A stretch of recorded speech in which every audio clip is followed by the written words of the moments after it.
I was gonna say that sort of leads into a lot of like criticism of what you're trying to do here, and of I know you've probably dealt with it a million times. If you search "Stop Killing Games," the first autofill is "Stop Killing Games Pirate Software," and I don't know how much you want to talk about that, but We can talk about whatever you want. I guess before I get to that, what I was going to, well, this ties into criticisms. mhm, Another common criticism you see, well, our first and foremost criticism that we ever get is you can't expect companies to support games forever. And it was right. never about that. It's not about that, never was, but they can end it any time they want. We're all in favor of that. Mhm. Um, another common criticism is that, well, you're not actually, well, it might be different in Australia. It hasn't been tested Mhm. uh, specifically, but you're not buying a good or a service. You're buying a license, and the license says that they can end this game at any time. So you should have known better, and blah blah blah. Well, in the United States, that's pretty much how it's going to go. There's a lot of legal precedent that backs it up. In the European Union, it's a more like kind of kid gloves approach to taking that, Mm. where again, this some of the specifics. Okay, they're giving you this license, but that license contains terms like we can change the terms of our license at any time. It also contains terms like, okay, we can terminate this at any time for any reason. Mhm. And like in the case of the crew, not all of them have this one. It also said that you are required to destroy all copies of your game once we terminate it. It says that Wait. in the license What? agreement. Yeah, Ubisoft. You can look up the crew, Steam, EULA, or something. You can probably find it. Uh, so it's so all when you take all those together, there's a in the European Union, there's I have it memorized now, Directive 9313 EEC, Mhm. which protects consumers against unfair terms. And if the court's really looking at this, they're probably going to rule these are unfair. Mhm. It's interesting because all these kind of draconian policies have protected them in places like the United States. It's probably going to work against them in the European Union because it's so uh, oppressive in terms of consumer rights that the regulators are probably going to say, well, yeah, okay, this doesn't meet the standards of, the Directive 93. Mhm. In which case, that makes the license agreement null and void, which means what? That means it's a no man's land for how the law regards this. Because okay, so it said this can end at any time, but that license agreement isn't valid because that has all this oppressive things. Well, if the EU Commission says, I forget which, I should have looked it up before this. I think it's like Directive 2019 something, Mhm. says that governs these for like digital content is what, except when you look at that directive, it says all over the place, okay, well, it's all about the agreed amount for the duration of the content, for the duration of the content. Well, there is no duration. It Right. says they can end anytime for any reason. So we're back to just no man's land again. So that's why by raising all these complaints on the game, I'm hoping we have a shot at this. Mhm. And it's also why I think the Citizens Initiative would pass, because we have this situation where the law wasn't ready for this. But if we're showing up with a million signatures and a reasonable proposal, then the politicians might say, well, yeah, this should be easy then. Mhm. My constituencies don't really care about this either way, so I can take this as a political victory lap. Mhm. So I think that's the most likely outcome if we can get those signatures, though. You So mentioned not really having much hope in the US. I think your best hope is you need a president that has like a 16-year-old gamer son who like bugs him about games dying. That's your best hope. you honestly might, I hadn't thought of that. That honestly might be or either a president or a billionaire. Mhm. You Yeah. know, because if a billionaire can lobby yeah, it's not technically impossible in the United States, but my entire understanding suggests nothing less than an act of Congress would fix it. Right. And I do not have that kind of influence. Mhm. So, But yeah, we can get into whatever. You mentioned Pirate Software. The takeaway from Pirate Software's coverage of this mhm. is he misrepresented what the movement is about. Mhm. How intentional that was, I do not know. It could.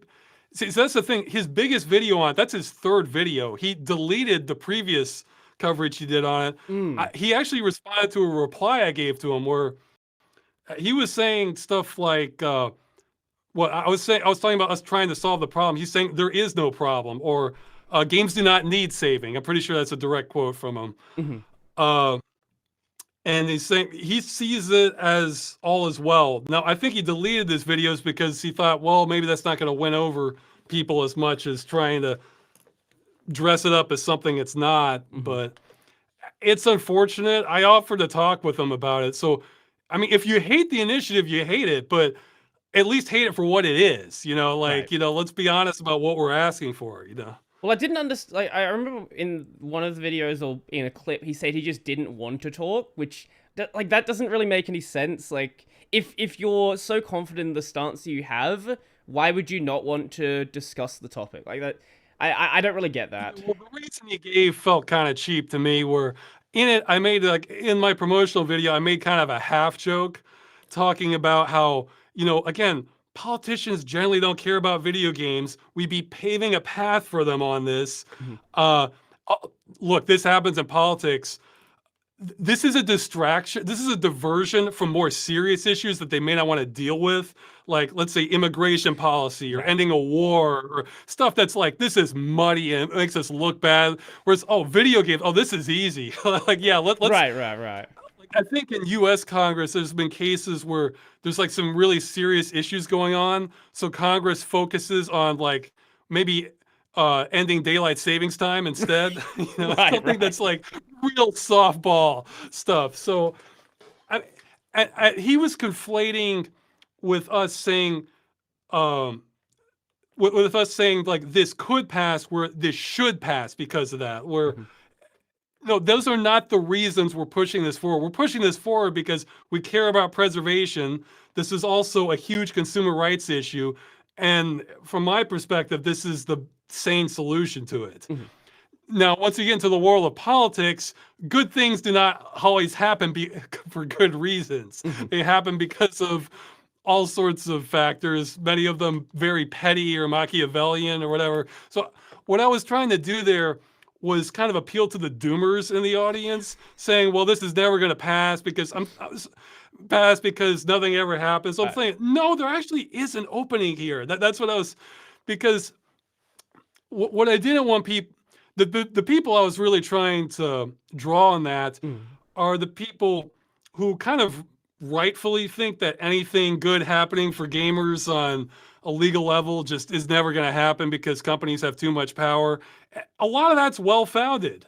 So I didn't want them to think I'm just some Pollyanna thinking, no, guys, we can do that. Like, no, no, no. I'm going to be as cynical as you come on this, and I'm seeing openings. Mhm. That's what I was trying to convey.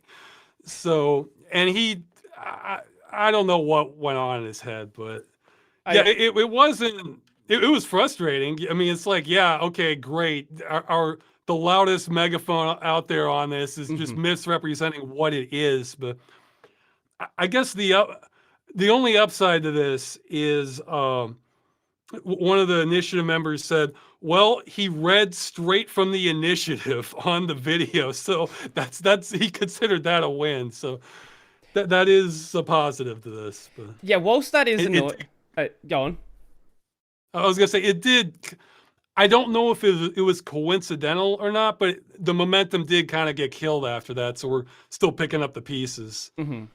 Yeah, no, because I know there's a lot of like really, really big initial push. You had like videos from like I know Asmund talked about it, a bunch of other people talked about it as well. And it seemed like there was like a lot of big positivity that came from that. But I guess I don't know. I have seen a lot of the comments under that video, and there's a lot of sort of mixed opinions. And then people like I don't know. Did you comment under the Lewis Rossman video? I'm not sure.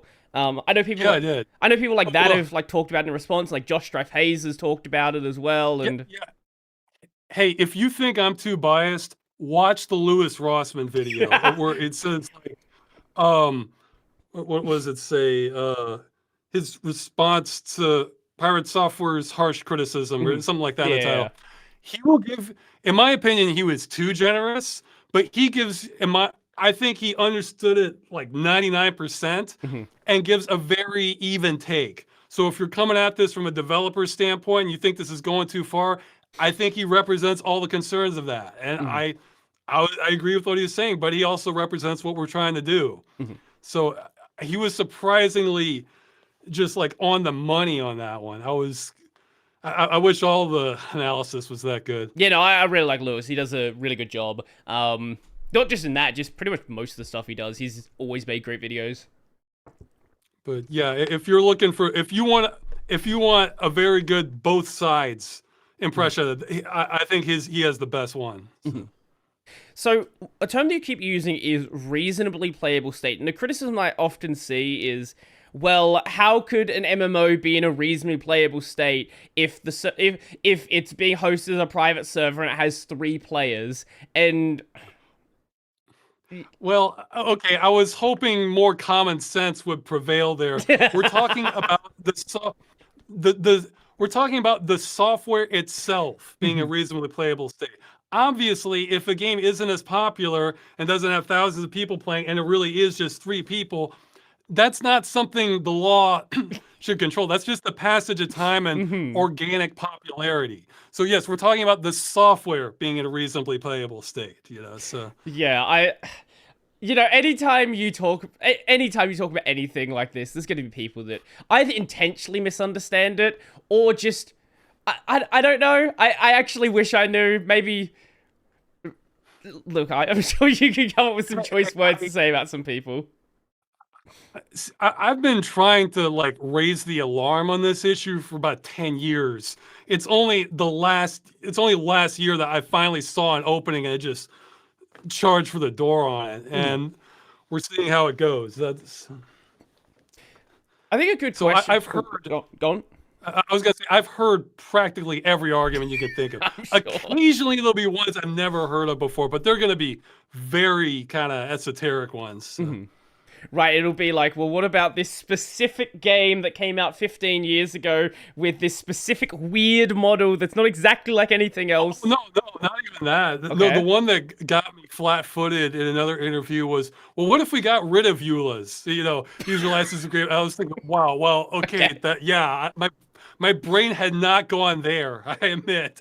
So like I had to explain, well, there actually are reasons to have them, because they can also say like, okay, maybe technical support does end after 2 years or something. Or, it just gives like the basic behavior policy if it is an online game or something like that. So there are legitimate reasons to have them. It's just not to have onerous terms. Right, you shouldn't have a EULA that's trying to circumvent the law of the country the game's being sold in.